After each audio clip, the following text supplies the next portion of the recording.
नमस्कार दोस्तों, स्वागत है आप सबका फिर क्या हुआ के एक स्पेशल एपिसोड में। जैसा कि कुछ टाइम पहले मैंने आप लोगों से वादा किया था कि मैं कुछ समय के बाद क्राइम एपिसोड्स लेकर के आऊँगा, क्राइम जगत की कहानियाँ लेकर के आऊँगा।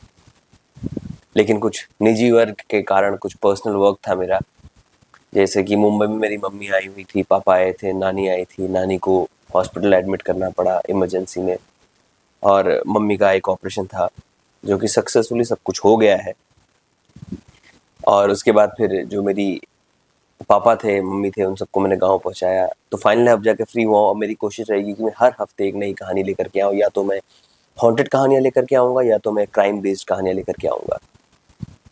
तो आज जो मैं लेके आया हूँ कहानी, वो एक सीरियल किलर की है। इंडिया की नहीं है, नॉर्थम्बर्ग शहर की है, इंग्लैंड। लेकिन जो ये कहानी है, इसको सुनने के बाद मैं सच बताऊँ, मैं मासूम से दिखने वाले बच्चों पर मेरा भरोसा उड़ गया है। क्योंकि जब इस कहानी के बारे में मैंने पता किया, तो बहुत सारे सोर्सेस से पता किया, यूट्यूब से पढ़े आर्टिकल्स, फ़ोटोज़ निकाली और उसे कंपाइल करके मैंने एक कहानी बनाई आप लोगों के लिए, जो कि ओरिजिनल कहानी है। तो ये कहानी है 11 साल की एक लड़की की, जो कि बन गई थी एक सीरियल किलर। एक्चुअली इस कहानी को पढ़ते-पढ़ते मुझे फ़ील हुआ कि एक it's a type of saying, एक कहावत है। कहते हैं कि villains are not born, they are made.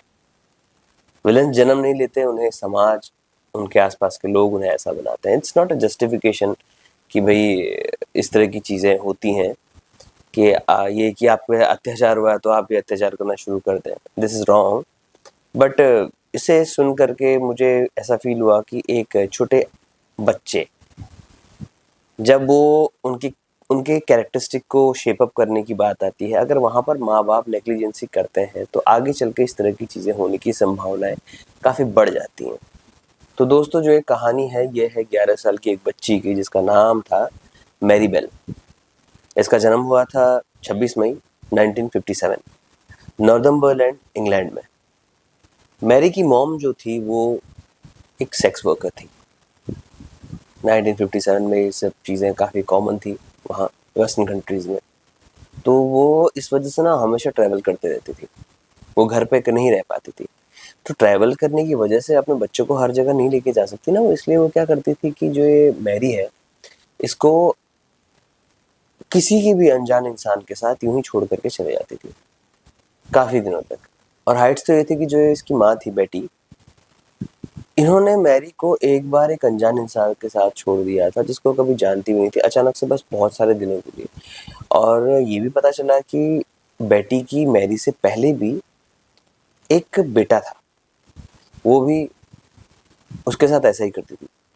उसे बहुत सारे दिनों तक वो किसी के साथ छोड़ के चले जाया करती थी। यू वोंट बिलीव कि एक्चुअली जब मैरी पैदा हुई थी, तब बेटी केवल 17 साल की थी। पर स्टिल, जब मैरी पैदा हुई थी तो बेटी ने ये कहा था कि take this thing away from me. आप खुद सोच सकते हैं कि एक माँ के मुंह से ऐसे शब्द सुनना अपने बच्चों के लिए कितना पीड़ादायक हो सकता है। मतलब आप इमेजिन कीजिए, आपके सामने कोई ऐसी माँ है जो अपने बेटे के लिए, बच्चे के जो अभी पैदा हुई है, उसके लिए ऐसा बोल रही है। तो कह सकते हैं कि बेटी जो थी, she was very cold hearted. जो ये बेटी थी, वो अपने इस धंधे को लेकर के अलग अलग जगह ट्रैवल किया करती थी। तो इसी ट्रैवलिंग के दौरान इसकी मुलाकात हुई एक ऐसे इंसान से, जो कि एक क्रिमिनल था, अल्कोहलिक था, एडिक्शन था किसी चीज़ का, शायद में भी ड्रग्स का रहा होगा। All over he was not a good person. उसका नाम था विलियम बेल। और मैरी के पैदा होने के बाद 1 साल के बाद इसने आओ देखा ना ताओ उससे शादी कर ली।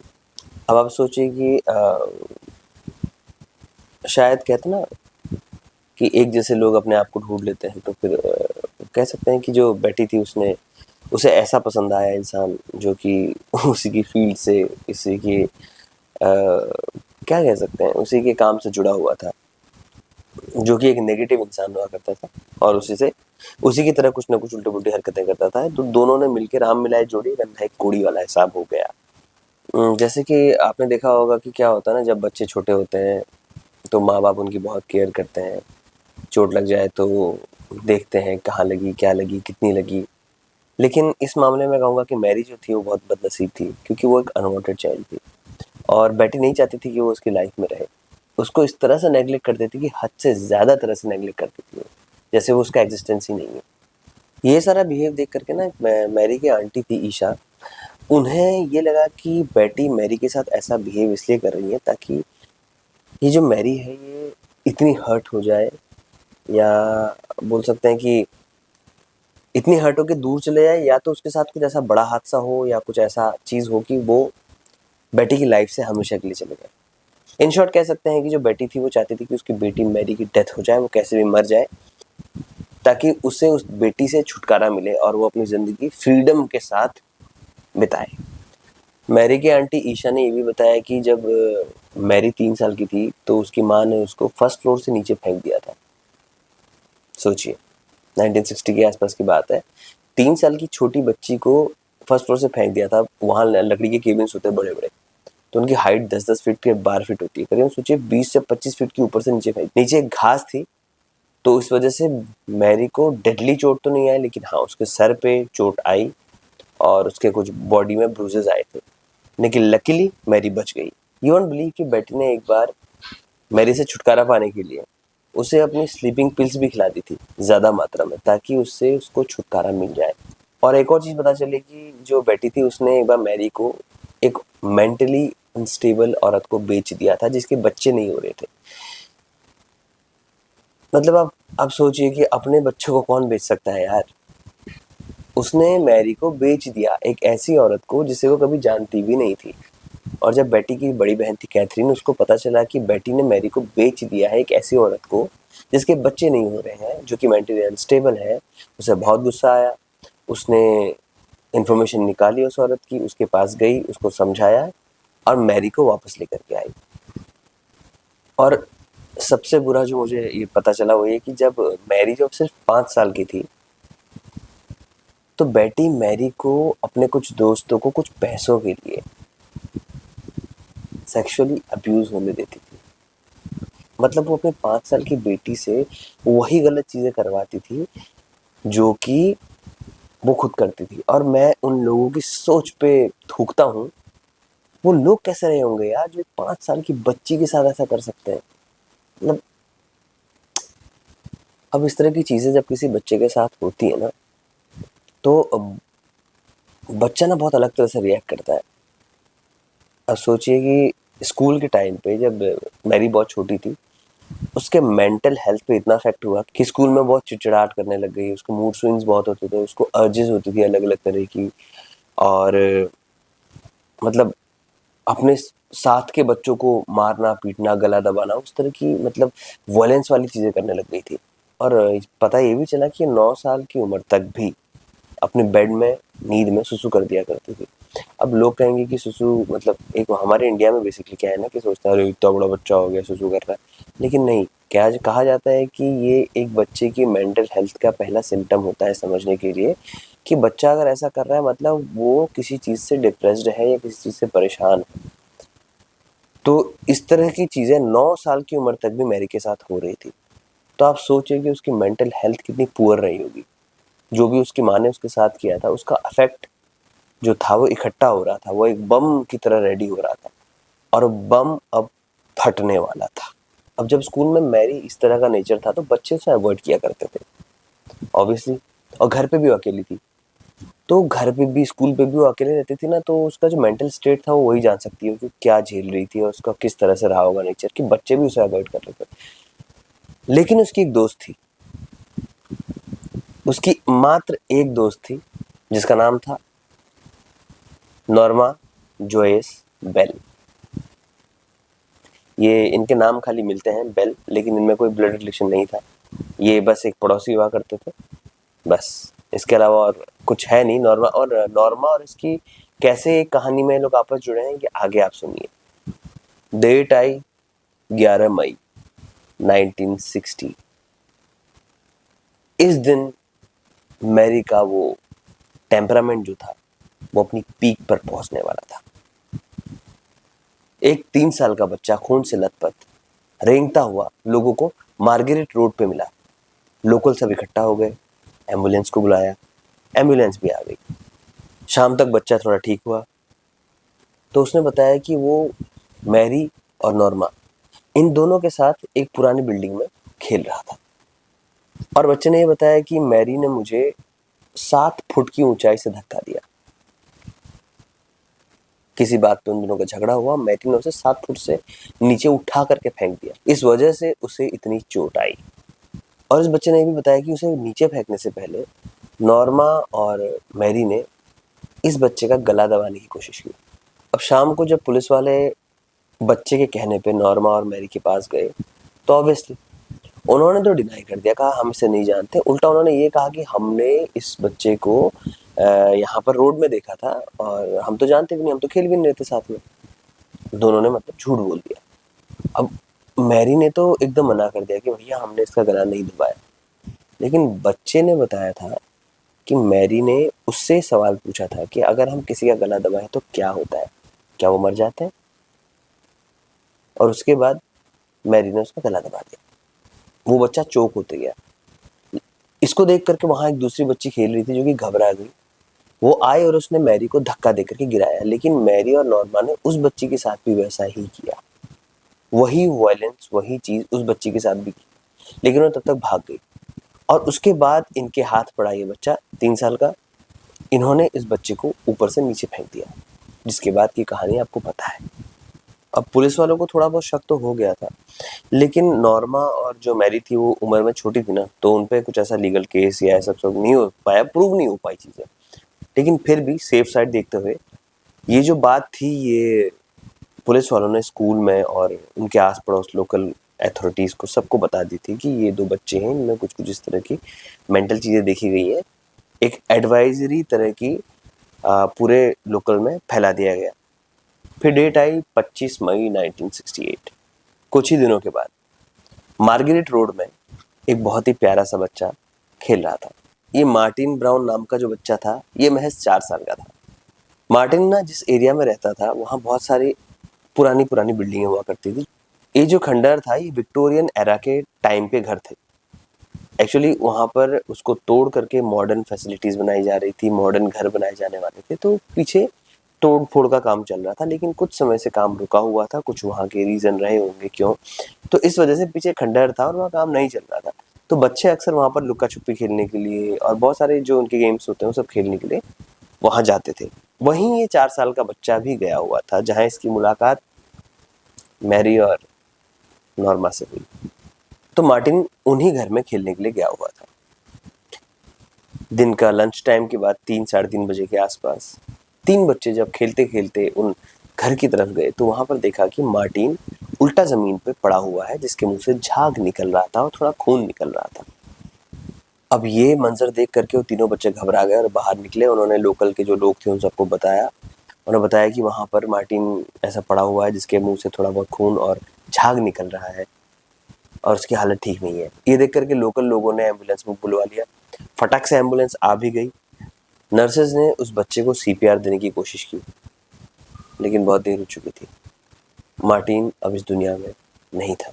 नर्सों ने बताया कि उसके बॉडी के पास में एक एस्पिरिन दवाई की बोतल भी थी, तो उनको लगा कि शायद एस्पिरिन के ओवरडोज से बच्चे ने गलती से दवाई खा ली, इसलिए उसकी डेथ हो गई। लेकिन जब पोस्टमार्टम रिपोर्ट आई तो उसमें पता चला कि उसकी बॉडी में किसी भी तरह की केमिकल या दवाई मिली ही नहीं। उसकी जो डेथ थी वो नेचुरल कॉज से हुई थी। और उन नर्सेज ने बताया कि जब उस बच्चे को, मार्टिन को, वो सीपीआर दे रही थी, वहां 2 लड़कियां आई थी। कुछ 9-10 साल की उम्र रही होगी। जी हाँ, मैरी और नॉर्मा बेल, वो दोनों वहां आई थी। अब नर्सेज को उस समय लगा कि ये बच्चे यहाँ पर खेलने के लिए आए हैं, लेकिन वहां की स्थिति देखते हुए उन्होंने उनको भगा दिया। किसी को शक भी नहीं हुआ। मैरी जब मार्टिन की आंटी के पास गई, दरवाजा खटखटाया, आंटी बाहर आई, तो उन्होंने यही कहा कि आपकी सिस्टर का बेटा के साथ कुछ हो गया है, मुझे नहीं पता क्या, क्योंकि वो पूरे खून में लथपथ है और फलाना फलाना बिल्डिंग में उसकी चेकअप हो रहा है। उस समय तो बाद में बहुत आगे चल के मैरी ने एक्सेप्ट किया था कि उसने मार्टिन को मारा था, लेकिन क्या कहते हैं कि उस समय किसी पे शक नहीं हुआ। पुलिस वालों को भी लगा कि कंस्ट्रक्शन साइट पे बच्चे खेल रहे थे, मे बी गिर के चोट लग गई और इसलिए उसकी डेथ हो गई। तो बच्चों को एक एडवाइजरी जारी कर दी गई माँ बाप की कि भाई यहाँ पर अभी जो कंस्ट्रक्शन साइट वाला एरिया है जहाँ वियतनामीज घर हुआ करते थे वहां पर नहीं खेला जाए तो अच्छा है, जहाँ पर वो पुराने घर थे खंडर थे वहां पर नहीं खेला जाए तो अच्छा है। उसके अगले ही दिन 26 मई 1968 मैरी का बर्थडे था, उसका जन्मदिन था। अब विश्वास नहीं करेंगे कि मैरी और नॉर्मा ने, जिस दिन मैरी का बर्थडे था उस दिन एक वुडलैंड क्रेसेंट के रेस्टोरेंट था, उसके अंदर घुस करके वहाँ तोड़फोड़ की, वहाँ की टाइल्स उखाड़ दी, वॉलपेपर्स उखाड़ दिए, कुर्सियां तोड़ दी और इस तरह की बहुत सारी उल्टी पुल्टी हरकतें करने के बाद वो दोनों लड़कियां वहां से भाग गई। और जो वहाँ का स्टाफ था जब वापस आया तो उन्होंने देखा कि भाई कोई ज़बरदस्ती हमारे स्टोर के अंदर घुसा, उन्होंने इतनी तोड़ फोड़ की, तो उन्होंने पुलिस वालों को बुलाया। पुलिस वाले आए तो वहाँ पर देखा कि जब पुलिस वाले चेकअप कर रहे थे कि क्या हो गया क्या नहीं हो गया, तफ्तीश कर रहे थे अपनी, तो उन्हें वहाँ 4 नोट्स मिले। एक नोट में लिखा था I murder so that I may come back. दूसरे नोट पे लिखा था we did murder Martin Brown, fuck off. तीसरे नोट पे लिखा था we did murder, fuck off. और जो फाइनल नोट था उस पे जो लिखा था उसे देख करके हर किसी के हाथ पांव फूल गए। उसमें लिखा था you are mice because we murdered you, go brown go help, look out these one murder. मतलब इस तरह से चीजें लिखी हुई थी, आपको मैं दिखा सकता हूँ कि आपको कुछ समझ में नहीं आएगा। It was a very mysterious note. लेकिन ये जो 4 नोट थे इसे पढ़ करके पुलिस वालों को समझ में आ गया था कि ये कोई टारगेटेड किलिंग नहीं है, बस कोई मजे के लिए मर्डर कर रहा है, बच्चों को मार रहा है। लेकिन पुलिस वालों ने इस सब चीज़ को इग्नोर कर दिया, ये बोल के कि ये शायद जो बच्चे हैं उनका कोई प्रैंक है, जिन बच्चों ने तोड़-फोड़ की है उनका कोई प्रैंक है। उस समय सीसीटीवी फुटेज तो हुआ नहीं करती थी कि चेक कर सकते थे किसने किया किसने नहीं किया, लेकिन ये सब चीज़ें एविडेंस के तौर पे इकट्ठा हुई थी। इसके 2 दिन के बाद जब उस मार्टिन नाम के बच्चे की डेड बॉडी को कॉफिन में डाला जा रहा था तो वो दोनों मैरी और नॉर्मा मार्टिन के घर गए और वहाँ बोलने लगे कि हमें मार्टिन से मिलना है। तो यहाँ पर जो मार्टिन की मॉम थी जून, उन्होंने ये बोला कि उन्हें फील हुआ कि शायद उनको पता नहीं होगा बच्चों की डेथ हो गई है, तो उन्होंने ऐसा कहा कि नहीं नहीं बेटा अभी मैं नहीं मिल सकता। तो यहाँ पर मैरी का जवाब सुन करके आपको ना क्रीपी चीज फील होगी। मैरी ने कहा कि I know he is dead, मुझे पता है क्यों मर गया, I just want to see him in coffin. मैं उसे बस उसे कब वो जो कॉफिन होता है ना ताबूत के अंदर देखना चाहती हूँ। और यहाँ पर मैरी के अंदर वहशीपना जो था वो काफी बढ़ गया था, उसमें कॉन्फिडेंस आ गया था। उसने 1-2 चीजें इस तरह की उसके बाद उसे लगा कि भाई अब वही है जो है। अब अगली डेट आती है 31 जुलाई 1968। ब्रायन हॉबी नाम का एक बच्चा था। तो ये बच्चा जो था वो 3 साल का था, वो अपने भाई बहन के साथ अपने ही घर के बाहर खेल रहा था। खेलते खेलते इन 3 बच्चों पर नजर पड़ गई मैरी और नॉर्मा की। मैरी और नॉर्मा भी इन बच्चों के पास आए। अब जो ब्रायन था वो अपने कुत्ते के साथ खेलते खेलते मैरी और नॉर्मा के साथ चला गया। अब वहां सब एक छोटी सी लोकेलिटी थी तो लोग बच्चे काफी खेलते थे तो किसी का ध्यान नहीं गया। लेकिन जब शाम हो गई ब्रायन वापस नहीं आया। उसके माँ बाप बहुत परेशान होने लग गए, वो ढूंढने लगे ब्रायन कहाँ चला गया। ब्रायन के माँ बाप ने सर्च पार्टीज बनाई और अलग अलग दिशा में छोटी छोटी पार्टीज को भेज दिया ढूंढने के लिए कि वह उनका बेटा कहाँ है। और कुछ ही समय के बाद एक पार्टी को ब्रायन मिला, लेकिन मृत अवस्था। उन्होंने बताया कि 2 कंक्रीट ब्लॉक्स के बीच में ब्रायन की डेड बॉडी थी और ऊपर से कुछ घास डाली गई थी उसे छुपाने के लिए। क्राइम सीन को किसी ने छेड़ा नहीं। पुलिस वाले आए तो पुलिस वाले ने ऑब्जर्व किया कि 2 कंक्रीट ब्लॉक के बीच में उसकी बॉडी डाली है और ऊपर से घास डाली हुई है, लेकिन जो घास डालने का तरीका था इट वाज वेरी इमेच्योर। तो पुलिस वालों को ये समझ में आ गया कि यार ये ना प्लान्ड मर्डरर है, कोई तो है, प्लान करके उसने मर्डर किया है। और बैक टू बैक एक छोटे से एरिया में इतनी सारी वारदात बैक टू बैक अगर होंगी तो कुछ तो पुलिस वालों को शक होगा ही होगा। अब यहाँ पर पुलिस वालों ने ऑब्जर्व किया कि जो ब्रायन नाम का बच्चा था इसके ना गले के आसपास स्क्रैचेस थे और ऐसे दबाने के बाद छोटे छोटे निशान रह जाते ना उंगलियों के, वो सब थे बॉडी में, ब्रूजेस पड़े हुए थे। और उसके पास में एक सिगरेट भी थी, टूटी हुई सिगरेट। और पुलिस वालों ने ऑब्जर्व किया कि उस जो छोटा बच्चा था उसके जेनिटल एरिया के आसपास एक जबरदस्ती काटा हुआ निशान था किसी चीज से, किसी धारदार चीज से, और लिखा हुआ था एम। और एक और चीज थी कि ब्रायन के बाल इस तरह से थे, छोटे बच्चे के बाल, कि देख के ही पता चल रहा था कि उसे बुली किया गया, ऐसे खींचा गया। उसके बाल बड़े एबनॉर्मल वे में एकदम खड़े थे, लाइक उसे बहुत बुली किया गया था मारने से पहले। बाल खींचता है ना कोई इंसान, तो बाल इस तरह से खड़े थे उसके। तो यहाँ पर पुलिस वालों ने ये डिसाइड किया, उनको ये समझ में आ गया कि यहाँ पर it's not a natural death, किसी ने बहुत ज्यादा तड़पा तड़पा के इस बच्चे को, ब्रायन को मारा है। पुलिस वालों ने ऑब्जर्व किया कि जो कातिल था उसने एक हाथ से उस ब्रायन नाम के बच्चे के नॉस्ट्रल्स बंद किए थे, मतलब नाक बंद की थी, और दूसरे हाथ से उसका गला दबाया, क्योंकि उसी तरह से उसके बॉडी में निशान बने हुए थे। और पुलिस वालों ने ये भी ऑब्जर्व किया कि जो ये कातिल है ये कोई बच्चा है। क्यों? क्योंकि अगर कोई बड़ा इन्वॉल्व होता तो उसके हैंड प्रिंट्स, मतलब उसके जो हाथ के निशान है उंगलियों के, वो बहुत बड़े बड़े होते। लेकिन नहीं, ये जो निशान थे छोटे थे। तो पुलिस वालों को समझ में आ गया कि जो कातिल है या तो कोई बौना है या तो कोई बच्चा है। और जो बच्चा था ब्रायन, इसके जूतों के पास में एक मरून और ग्रे कलर का कपड़ा भी मिला था। इस तरह का कोई भी कपड़ा ब्रायन के फैमिली वालों के पास नहीं था। ये एक एविडेंस इकट्ठा हो गया था। अब जैसे ब्रायन की बॉडी मिली उसके बाद बहुत मास लेवल पे सर्च टीम और इन्वेस्टिगेशन शुरू हो गई थी। बहुत सारे प्राइवेट डिटेक्टिव्स भी आ गए थे, क्योंकि वहाँ अक्सर क्या होता था ना कि इनाम रखे जाते थे कि आप इसको सॉल्व कीजिए, हम आपको इनाम देंगे। तो उसी के चलते 100 से भी ज़्यादा प्राइवेट डिटेक्टिव्स आकर के पूरा एरिया तलाशने लग गए, खंगालने लग गए, पता करने लग गए कि इन सारी हत्याओं के पीछे, इस सब हरकतों के पीछे कौन हो सकता है। इन 100 डिटेक्टिव्स ने बहुत कम समय में तकरीबन 1200 बच्चों से पूछताछ की, जिनमें मैरी और नॉर्मा भी थे। अब यहाँ पर ऑलमोस्ट बहुत ज़्यादा बच्चों ने बताया कि ब्रायन के साथ ये दोनों लड़कियां, मतलब मैरी और नॉर्मा, खेल रहे थे पार्क में। अब यहाँ पर जो इन्वेस्टिगेशन ऑफिसर थे उन्होंने ये नोटिस किया कि नॉर्मा ही आगे आकर के सब कुछ बात कर रही है, लेकिन जो मैरी है वो पीछे चुपचाप बैठ करके सब कुछ सुन रही थी। 11 साल की बच्ची है, लेकिन भाई साहब दिमाग देखिए इसका। और पूछताछ के दौरान ना मैरी और नॉर्मा ने तो साफ साफ मना कर दिया था कि भैया हम नहीं जानते इब्राहिम नाम के बच्चे को। लेकिन जब इनसे अलग अलग पूछताछ की गई ना, उस डेट को लेकर के इन दोनों की कहानियां बिल्कुल डिफरेंट डिफरेंट आई। यहाँ पर ये पकड़ी गई, बात थोड़ी बिगड़ी तो मैरी और नॉर्मा ने ये स्वीकार किया कि हाँ हम उस बच्चे को जानते हैं, ब्रायन को। लेकिन मैरी ने बोला कि मैंने देखा था कि एक 8 साल का लड़का है जो कि ब्रायन के साथ खेल रहा था उस दिन, जिस दिन उसकी हत्या हुई थी। और उसने ये भी बताया कि वो दोनों इस तरह से खेल रहे थे कि वो खेत में रोल हो रहे थे और उसकी बॉडी पे घास लगी हुई थी। बस यही सुन करके जेम्स नाम के एक पुलिस वाले थे, इन्वेस्टिगेशन ऑफिसर थे, उन्होंने बोल दिया कि भाई ये लड़की झूठ बोल रही है और इसी ने ही ब्रायन को मारा है।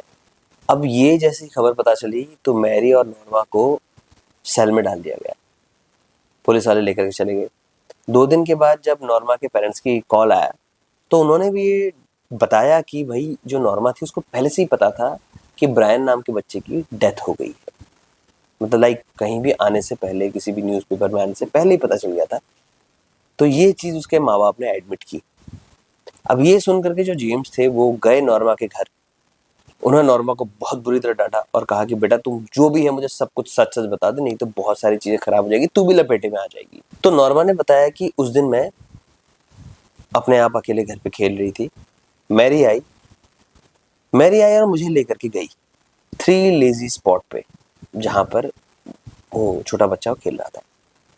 तो नॉर्मा ने बताया था कि जब मैं वहां उस जगह पे पहुंची मैंने देखा कि ब्रायन जो है मरा पड़ा था। और नॉर्मा ने बताया कि मैरी ने उसकी बॉडी के ऊपर चढ़ करके उसे दिखाया कि उसने किस तरह से ब्रायन को मारा। सोचिए आप, एक बच्ची दूसरे बच्चे को बता रही है कि मैंने इस बच्चे को इस तरह से मारा। Oh my God. मतलब आप खुद सोच सकते हैं कि उसके अंदर कितनी हिंसा भरी होगी भाई उस बच्ची के अंदर। उसने एक बच्चे की हत्या कर दी और इस तरह से बता रही थी वो। और नॉर्मा ने कहानी पूरी पुलिस वालों को बताई। और नॉर्मा को मैरी ने ये भी बताया कि ब्रायन को मारने के बाद उसको बहुत अच्छा फील हो रहा है, उसको ना बहुत रिलीज्ड और रिलैक्स्ड फील हो रहा है। और मैरी ने ये भी बताया उसको, नॉर्मा को, कि उसने ब्रायन के जेनिटल एरिया के पास में रेजर ब्लेड से उसका नाम भी गोदा है, जो एम लिखा हुआ था वो उसी का नाम था, मैरी। तो कहते उसके ये करते समय वो बहुत तड़प रहा था, जिसे देख करके मैरी को बहुत अच्छा लग रहा था। ये बात उसने नॉर्मा को बताई थी। अब नॉर्मा ने भी ये सारी बातें पुलिस वालों के सामने बता दी। अब जब जेम्स को ये सारी बातें पता चली तो वो गया मैरी के पास और उसे बताया कि तुमने सब ऐसा ऐसा किया है। पहले तो जो है मैरी मानी नहीं उसकी बात। मैरी ने उसकी बात नहीं मानी, बिल्कुल मना कर दिया कि नहीं तुम झूठ बोल रहे हो, तुम। उसके बाद कहने लगी कि अच्छा तुम मेरा ब्रेन वॉश करने की कोशिश कर रहे हो। आप विश्वास करेंगे, 11 साल की बच्ची थी, उसे लॉयर के कॉन्सेप्ट के बारे में पता था, उसे लीगल चीज़ों के बारे में पता था। शायद उसके घर का माहौल ऐसा रहा होगा, उसकी माँ से या फिर जो उसका बाप था विलियम बेल, उससे उसने सुना होगा कि इस तरह की चीज़ें। बच्चे ना अपने माँ बाप से बहुत कुछ सीखते हैं। तो हो सकता है कि मे बी वो छोटी सी बच्ची थी और उसे इतने बड़े बड़े टर्म्स पता थे, ब्रेन वॉश करना, लीगल नोटिस, लॉयर। सोचिए, मतलब वो उम्र में छोटी थी लेकिन उसका दिमाग जो था एक वयस्क की तरह हो गया था। अब इस दौरान क्या हुआ था ना कि जो मैरी की माँ थी और उसका बाप था विलियम, वो किसी टूर पे गए हुए थे बाहर घूमने के लिए। तो उसको नहीं पता था और पुलिस वालों को इतना प्रेशर था। यहाँ पर मैरी टूट गई। फाइनली उसने एडमिट किया कि उसने ही ये सब किया है। और जो फैब्रिक, जो कपड़ा मिला था, बताया था ना ग्रे और मरून कलर का, फॉरेंसिक्स ने ये भी बताया कि ये जो कपड़ा था ये नॉर्मा और मैरी का ही है। और उनकी बॉडी के आसपास जो कपड़े के टुकड़े मिले वो इन्हीं दो के हैं। कंफर्म हो गया। 7 अगस्त 1968 में ये जो बच्चा था ब्रायन, इसकी बॉडी को दफनाने का काम चल रहा था। तो उसी शाम को जो ऑफिसर डॉब्सन थे वो आए थे लेने के लिए, वो आने वाले थे लेने के लिए इसको, मैरी नाम की लड़की को, उसको गिरफ्तार करने के लिए। तो ये जो बच्चे की खबर थी काफी फैल चुकी थी। तो 200 के करीब करीब आदमी लोग आए हुए थे उस कब्रिस्तान में ब्रायन की क्रिमेशन के लिए। तो यहाँ पर वो ऑफिसर भी पहुंचे। उन्होंने देखा कि ये सब लोग अंदर चल रहा है और ये जो लड़की है मैरी, ये बाहर गेट पे खड़ी है और बाहर गेट पे खड़ी होकर के अपने हाथ मल रही है और जोर जोर से हंस रही है। इसे देख करके उस ऑफिसर ने कहा कि अच्छा हुआ मैंने इसे पकड़ लिया, नहीं तो पता नहीं और कितने बच्चे इसकी जद में आ जाते। अब इन दोनों बच्चियों को, ब्रायन और जो पहले बच्चा था, उसके खून के सिलसिले में अंदर किया गया था।